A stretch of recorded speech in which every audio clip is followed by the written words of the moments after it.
సామాజిక అస్త్రం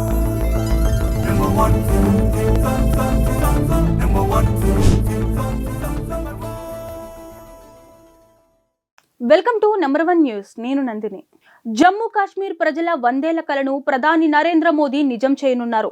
ప్రపంచంలోనే అత్యంత ఎత్తైన చీనాబ్ రైల్వే వంతెనను ప్రధాని శుక్రవారం ప్రారంభించనున్నారు. 272 కిలోమీటర్ల పొడవైన ఉదంపూర్, శ్రీనగర్, బారాముల్లా రైల్వే లింక్ లో భాగంగా ఈ వంతెన నిర్మించారు. దీని ద్వారా Indian railways network Jammu Kashmir అనుసంధానం కానుంది. అలాగే కాత్రా, శ్రీనగర్ వందే భారత్ రైలు కూడా ప్రధాని నరేంద్ర మోదీ ప్రారంభించనున్నారు. చీనాబ్ రైల్వే వంతెన జమ్మూ మరియు కాశ్మీర్లోని రియాసీ జిల్లాలో చీనాబ్ నదిపై నిర్మించబడిన ఒక రైల్వే వంతెన. ఇది ప్రపంచంలోనే అత్యంత ఎత్తైన రైల్వే వంతెన.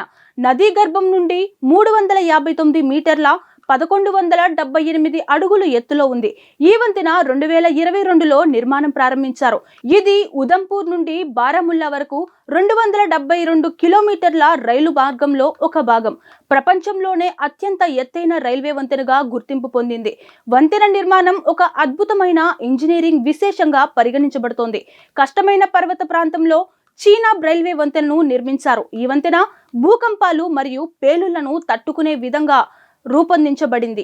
ఈ వంతెన భారతదేశంలో DRDO సహాయంతో నిర్మించిన బ్లాస్ట్ లోడ్ కోసం రూపొందించిన మొట్టమొదటి వంతెన. మరిన్ని లేటెస్ట్ అప్డేట్స్ కోసం చూస్తూనే ఉండండి నంబర్ 1 న్యూస్. సామాన్యుడి చేతిలో సామాజిక అస్త్రం.